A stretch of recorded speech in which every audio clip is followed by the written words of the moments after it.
Salut l'équipe, et bienvenue dans cette nouvelle vidéo.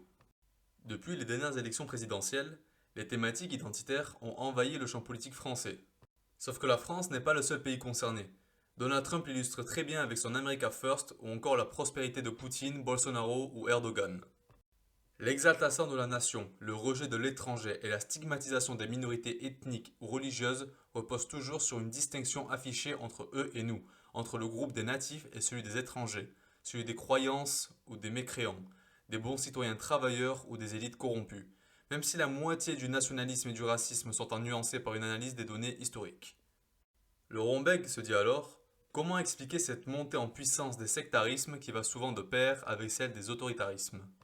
D'un point de vue psychologique et neuroscientifique, c'est qu'il s'agit en partie du résultat d'une tendance ancienne de nos systèmes nerveux qui s'exprime avec plus ou moins de force selon les contextes historiques ou politiques.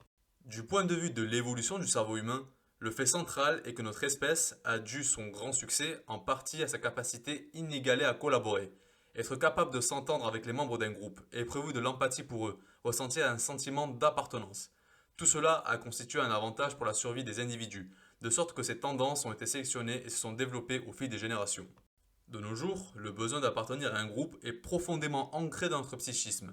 La façon dont chacun se considère, donc son estime de soi, dépend même étroitement de son sentiment d'être intégré dans un groupe, comme le révèlent plusieurs études, dont celle publiée en 1999 par Nila Branscombe.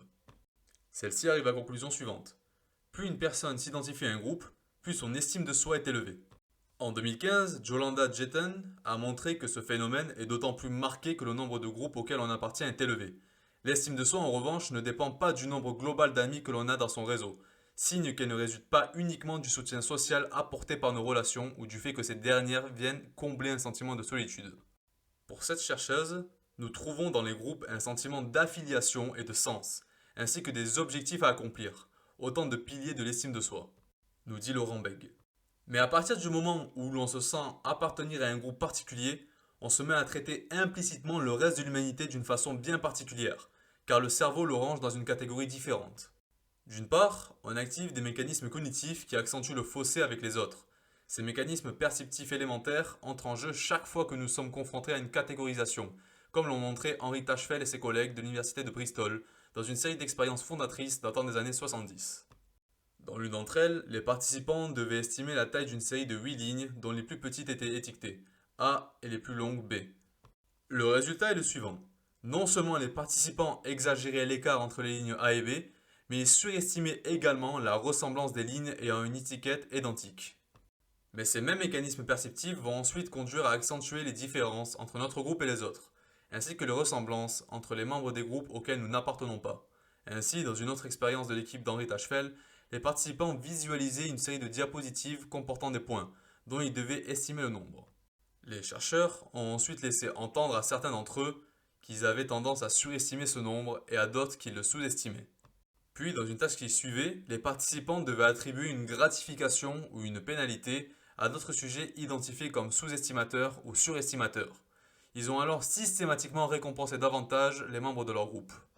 Par la suite, d'autres catégorisations ont été créées sur la base de préférences artistiques ou en effectuant un simple tirage au sort, avec le même résultat.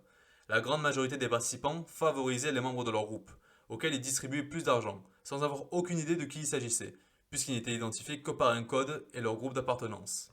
Alors, indépendamment de tout historique, de tout vécu ou de tout sentiment de revanche ou de reconnaissance, nous avons donc une tendance instinctive à privilégier notre groupe. C'est un favoritisme qui est commun à toutes les cultures, comme le dit Donald Brown dans son livre Les universaux humains, et qui commence dès le plus jeune âge. Les recherches de Catherine Kinsler, ainsi que d'Emmanuel Dupoux, ont montré que dès 6 mois, les bébés préfèrent les personnes qui n'ont pas d'accent étranger. Et cette tendance se confirme et s'étend durant leur socialisation. L'humanité est donc, nous dit Laurent Beg, marquée par une sorte de biais tribal, pour reprendre l'expression du psychologue Joshua Green. En pratique, les groupes auxquels nous nous rattachons ne sont bien sûr pas aussi artificiels que les surestimateurs ou les sous-estimateurs de l'expérience de Tachfel. Famille, amis, club de sport, entreprise, nation, ethnie, nos appartenances sont multiples. Même si elles comportent souvent une part d'arbitraire, notamment car les catégories sociales ou ethniques dans lesquelles sont rangés les individus évoluent selon les périodes et les enjeux du moment. Jennifer Richardson rappelle ainsi qu'aux États-Unis, les Irlandais, les Italiens et les Juifs américains ont été généralement considérés comme non blancs jusqu'au début du XXe siècle. Les Arabes américains ont souvent été catégorisés comme blancs avant les attaques terroristes du 11 septembre. Le problème est que nombre de ces catégories véhiculent toutes sortes de préjugés, nous dit Laurent Bègue, qui se superposent à notre tendance fondamentale à privilégier notre groupe. Préjugés que nous ne sommes pas toujours conscients d'avoir intégrés. D'ailleurs, il existe sous une forme explicite et verbalisable, mais aussi sous une forme inconsciente que l'on mesure par divers tests cognitifs. L'un d'eux consiste par exemple à présenter deux boutons aux participants et à leur faire associer l'un d'eux à l'adjectif gentil et un autre à méchant. Pour bien leur faire intégrer cette association, on leur demande dans une première phase d'appuyer sur le bouton adéquat pour dire si un animal, un chat ou une araignée, est gentil ou méchant.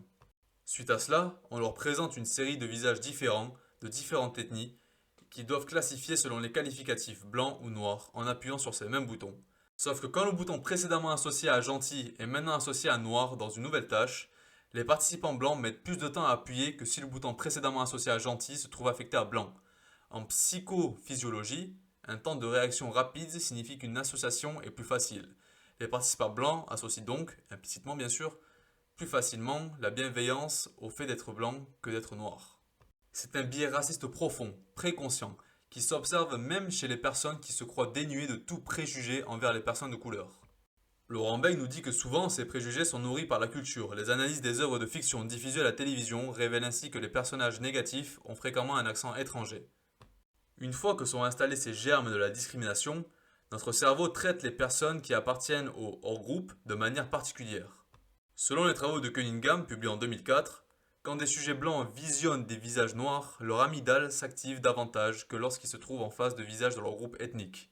Or, cette structure cérébrale est impliquée dans la détection des menaces, et le phénomène est d'autant plus marqué que les sujets sont hostiles aux personnes de couleur. Pire encore, les étrangers et les membres des minorités ethniques ou religieuses sont souvent animalisés, une forme extrême de dévalorisation. Laurent Bègue nous dit que dans Race et Histoire, Claude Lévi-Strauss constate que le passé de l'humanité abonde d'exemples où pour désigner les autres, en les privant de leur dignité, tous les noms d'animaux sont permis.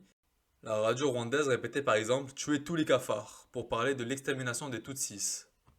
Laurent Bègue nous dit que la psychologie et l'anthropologie physique des 2 siècles derniers ont largement contribué à ce racisme biologique. À travers certains travaux d'anatomie comparée, le médecin français Paul Broca laissait ainsi entendre que les Noirs représentaient une forme intermédiaire entre les singes et les Blancs européens. Mais cette animalisation se rencontre encore largement aujourd'hui, tant dans les arènes sportives, on en a tous entendu parler, des fameux cris de singes dans les stades de football, que dans les tribunaux. Dans une étude américaine publiée en 2008 et consacrée à la couverture médiatique de 153 procès où l'accusé risquait la peine capitale, Philippe Goff a observé que les accusés de couleur noire étaient 4 fois plus souvent désignés par un terme bestialisant, comme le terme singe par exemple. En 2015, les travaux qui ont été menés par Naour Kteli ont permis de confirmer cette tendance. Ils ont consisté à présenter à des volontaires une échelle graphique allant du singe à l'homme moderne en leur demandant d'attribuer un degré d'évolution à chaque groupe par le biais d'un curseur à déplacer sur une ligne. Les participants américains jugeaient alors les Coréens du Sud, les Chinois et les immigrés mexicains comme moins évolués, plus proches du singe que leurs concitoyens. Une tendance à la dépréciation et qui augmente avec les tensions intergroupes. Par exemple, après un attentat commis aux États-Unis, une explosion qui a fait 3 morts et 140 blessés en 2013 lors du marathon de Boston, la déshumanisation bestialisante des Arabes s'y est intensifiée. Une telle vision négative des autres n'est pas sans conséquence. Dans les recherches de Naour, plus les participants déshumanisaient les Arabes, plus ils s'opposaient à leur accueil sur le territoire national ou toléraient à leur rencontre toutes sortes d'injustices professionnelles ou policières, voire des actes de torture. La bestialisation conduit à accepter que soient infligés des mauvais traitements aux membres de minorités ou à des étrangers. Bègue se pose alors la question suivante. Mais cela va-t-il jusqu'à une violence active? Sans aucun doute, selon le philosophe allemand Theodor Adorno. Selon lui, l'affirmation récurrente que les sauvages, les noirs, les japonais ressemblent à des animaux ou à des singes contient déjà la clé du pogrom. Et malheureusement, nous dit Laurent Bègue, les recherches modernes confirment son intuition. Dans les travaux de Philip Goff sur la justice américaine, les noirs soupçonnés d'homicide étaient plus fréquemment condamnés à mort quand ils avaient été qualifiés de singes dans les journaux, indépendamment de leur statut économique, des circonstances du crime ou de sa gravité. Dans une autre étude, réalisée en 1975 par Albert Bandura et ses collègues, les participants étaient chargés d'analyser des prises de décision collectives, en écoutant les enregistrements d'échanges verbaux entre les membres d'un groupe soi-disant situé dans une pièce adjacente. Il s'agissait en réalité d'une simulation. Dans certains cas, un voyant rouge s'allumait pour aller leur signaler que la décision était mauvaise, conduisant à recommander une solution connue pour être inefficace. Il devait alors administrer une punition à tous les membres du groupe. La punition était une décharge électrique d'une intensité qui allait de 1 à 10 volts. L'astuce consistait à leur faire écouter, entre les sessions, des échanges par interphone entre l'expérimentateur et son assistant, qui affirmaient soit que les membres de ces groupes semblaient pleins d'humanité, soit au contraire qu'ils étaient qu'une équipe d'animaux. Dans une dernière condition, aucun jugement n'était exprimé à propos du groupe. Les résultats ont été conformes à l'hypothèse d'Adorno. Au fil des sessions, les individus appelés animaux recevaient des décharges électriques de plus en plus intenses, et ceux qui étaient décrits favorablement ne subissaient que les punitions les plus faibles possibles, les nôtres se trouvant au milieu. Mais les chercheurs de terrain indiquent que l'hostilité et la violence envers les autres groupes n'ont rien de systématique. Nous favorisons les nôtres, certes, mais sans que cela ne débouche nécessairement sur l'agression des autres groupes. Pour que la situation dégénère de la sorte, plusieurs facteurs aggravants doivent être réunis. Les premiers tiennent à la personnalité individuelle. Les recherches en psychologie ont ainsi identifié certains traits qui, chez un individu, amplifient ses réactions agressives envers les autres groupes. Les plus importants sont un trait appelé orientation par la dominance sociale, et un autre portant le nom évocateur d'autoritarisme de droite. Ce dernier trait se caractérise par un culte du leader et par un rejet de ceux qui s'écartent des normes. Les recherches montrent que ces aspects de la personnalité sont associés à des attitudes discriminatoires plus marquées envers les minorités. Sauf que d'autres facteurs sociaux et politiques vont aussi peser dans la balance et faire que le biais tribal s'exprimera plus ou moins fortement selon les lieux et les époques. Au premier plan de ces facteurs, le discours des partis ou des institutions. Les enquêtes internationales indiquent que dans les pays d'Europe où les partis politiques d'extrême droite sont bien implantés et développent un racisme culturel, les attitudes xénophobes individuelles augmentent. Moshe Semyonov, qui s'est penché sur la période allant de 1988 à 2000, a par exemple montré que cette xénophobie quotidienne s'est accrue en France pendant cet intervalle où le Front National est monté en puissance. Lorsque le climat social contribue à faire monter le sentiment d'une menace, les réactions des individus peuvent se mettre à changer. C'est ce qu'illustre un phénomène connu des psychologues et appelé biais du tireur, mis en évidence en 2002 par le psychologue Joshua Correll. Dans les recherches menées par Correll, des participants voyaient apparaître sur un écran une personne noire ou blanche avec à la main un revolver ou au contraire un objet totalement inoffensif. Ils devaient alors prendre ou non la décision de tirer ou non sur l'individu. Sauf que quand ce dernier était armé, les sujets, qui étaient blancs de peau, tiraient plus souvent et plus vite sur lui s'il était de couleur. Et lorsqu'ils n'avaient qu'un téléphone à la main, ils hésitaient plus longtemps avant de décider de ne pas tirer. Premier signe que plus la menace est saillante, plus le racisme s'exprime. Sauf que la menace n'a pas besoin d'être aussi explicite et immédiate que la présence d'une arme à feu. Par exemple, des études menées aux États-Unis montrent que lorsqu'on fait connaître à des participants blancs les évolutions de la démographie des minorités de leur pays, les attitudes deviennent plus hostiles, tandis que le soutien aux mesures à leur faveur s'effrite. Cette fois, la menace est celle d'être remplacée par un autre groupe social. Laurent Beck nous dit qu'il est capital de garder à l'esprit l'influence de ces divers facteurs sur l'expression du biais tribal. La facilité avec laquelle les instincts ancestraux de notre cerveau risquent de se réveiller dépend directement de la façon dont les différents acteurs sociaux vont mettre en avant une menace potentielle ou présenter les choses sous un jour plus modéré. Alors, nous dit Laurent Beck, comment interpréter la montée actuelle du biais tribal dans notre société? Nous vivons une situation globalement incertaine sur le plan national et international. Les perspectives de croissance et de prospérité ne sont plus aussi nettes qu'il y a 30 ans, avec l'irruption de la menace environnementale. Les pandémies ont fait prendre conscience d'une certaine fragilité de nos sociétés. L'éco-anxiété devient une donnée psychologique répandue parmi les jeunes générations. Le contexte international semble imprévisible, sur fond de tensions et de réorganisation des rapports de force entre les grandes puissances comme la Chine, les États-Unis ou la Russie. Au niveau national, la montée des inégalités économiques a été aggravée par la crise du Covid. La sensation d'incertitude est déterminante dans le réveil du cerveau tribal. C'est tout particulièrement vrai sur le plan économique. Une des premières démonstrations de l'impact des frustrations sociales sur les agressions racistes remonte déjà aux années 40. En s'appuyant sur les données d'archives couvrant la période de 1882 à 1930 et issues des 14 États du sud des États-Unis, les chercheurs américains Carl Hovland et Robert Sears avaient ainsi montré que les lynchages d'hommes noirs étaient fonction de la pression économique s'exerçant sur les cultivateurs. Lorsque la valeur du coton diminuait, les violences augmentaient. Des travaux récents, fondés sur des enquêtes menées en Europe ou en Amérique du Nord, confirment que la perception d'une menace économique augmente le rejet des personnes immigrées. En moyenne, ce rejet est davantage marqué chez les personnes plus vulnérables, en raison souvent d'un bas niveau de qualification. Pour le cerveau tribal, la logique est simple, nous dit Laurent Beck. En contexte de rareté des ressources, on suppose que nos ancêtres ont par le passé mené des guerres contre les groupes externes pour s'assurer un meilleur accès à ces ressources moins abondantes. Les cerveaux dotés d'un tel logiciel aurait formé des groupes qui ont mieux survécu que les autres, assurant une stabilisation génétique de ces comportements. Maintenir le biais tribal dans sa cage, c'est donc veiller à ce que le sentiment de menace économique ne pèse pas trop sur les citoyens. En Allemagne, la crise économique des années 20 a ainsi joué un rôle dans les événements tragiques qui ont suivi, en particulier la stigmatisation d'une minorité. Cela fait alors ressortir une lourde responsabilité pour les programmes politiques d'accès à l'emploi et de répartition des richesses. Même s'il arrive aussi que le racisme, ça dépend de multiples facteurs historiques et culturels, se développe dans des périodes économiques prospères. Laurent Beck tente alors d'établir un lien entre le Covid et le racisme. De fait, dans l'expression des biais racistes, nous dit Laurent Beck, les maladies contagieuses font partie des facteurs aggravants. Les travaux de Jason Faulkner de l'Université de Colombie-Britannique indiquent que lorsqu'on leur rend saillante l'idée d'une maladie contagieuse, les individus jugent plus négativement les immigrés. Plusieurs autres études confirment que les personnes qui ont le plus peur des maladies associent davantage les autres groupes au danger et sont plus défavorables aux immigrés. Aux États-Unis, la pandémie du Covid-19 a d'ailleurs entraîné une aggravation des violences anti-asiatiques selon une enquête du Pew Research Center. Alors, comment éviter que ces mécanismes ne partent en vrille? Un certain nombre d'interventions étaient imaginées et expérimentées à cette fin. Le psychologue américain Gordon Allport propose alors de favoriser le contact entre les différents groupes au sein de la société.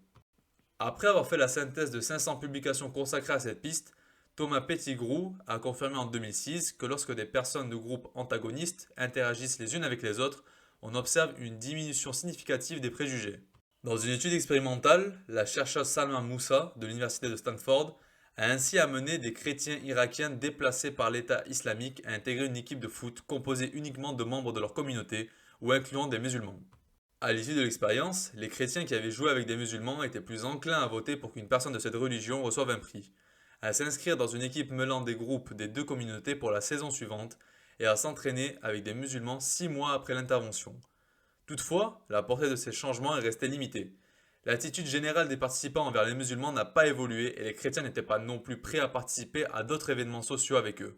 Dans le cadre d'affrontements durs entre communautés, il faudra donc plus que quelques matchs de foot pour panser les plaies. Il n'est pas nécessaire qu'un contact physique soit instauré pour affaiblir l'hostilité et les préjugés. L'une des pistes explorées par Michel Jefflang vise à stimuler l'empathie envers les autres groupes. Dans son expérience, menée en 2015, des étudiants américains ou pakistanais devaient écrire chaque jour une description de leur quotidien, puis prendre connaissance des textes écrits par les participants de l'autre pays sur leur vécu. Les résultats ont leur montré que cette simple procédure diminuait l'hostilité et la perception de dissimilarité entre les groupes. D'autres travaux indiquaient que même en contact simulé, avec un membre d'un autre groupe ou à la rédaction d'un essai adoptant sa perspective, atténue les préjugés. Les recherches ont alors identifié 4 conditions qui doivent être remplies pour que les contacts rapprochent réellement les populations. Lors des interactions, les personnes doivent être placées sur un pied d'égalité, avoir des buts communs, mettre en place une coopération et mener ces contacts dans un cadre encouragé par l'institution et se produisent. C'est un défi à l'heure où la plupart des institutions sont affaiblies ou suscitent la défiance des citoyens, mais cela peut prendre la forme de projets tout simples. Par exemple, des parents d'élèves de groupes différents qui sont mobilisés pour organiser un événement sportif ou culturel. Il existe donc des pistes concrètes pour atténuer l'hostilité entre les groupes. Mais ces interventions suffiront-elles? Au cours de la tempête, quand les crises ou les menaces sont trop violentes, nous dit Laurent Beck, il est à craindre que non. C'est pourquoi la diminution des préjugés passe par un travail de fond, sur le long terme. Ces mesures doivent être appliquées en continu, à travers des politiques publiques ambitieuses, et leurs effets évalués rigoureusement. À l'échelle individuelle, chacun peut aussi prendre conscience de son propre milieu tribal et veiller à ne lui laisser la bride sur le cou. Beck nous dit que ce n'est qu'à ce prix que nous parviendrons à déjouer les pièges que nous tend notre cerveau et à barrer le passage aux discriminations qui font le lit d'injustices structurales et qui ont suscité tant de drames à travers l'histoire. La distinction entre blanc et noir a sans aucun doute engendré une des plus sérieuses menaces pour une paix durable dans le monde. Tels sont les mots de Richard Leakey, préhistorien connu pour sa découverte au Kenya de l'un des crânes les plus anciens du genre Homo. Cet homme-là était particulièrement conscient des risques que l'esprit sectaire faisait peser sur les relations entre les peuples, mais pensait aussi que les humains possédaient des dispositions à la coopération, leur permettant de surmonter leur ethnocentrisme fondamental. Maintenant, c'est à nous de lui donner raison. Merci à vous.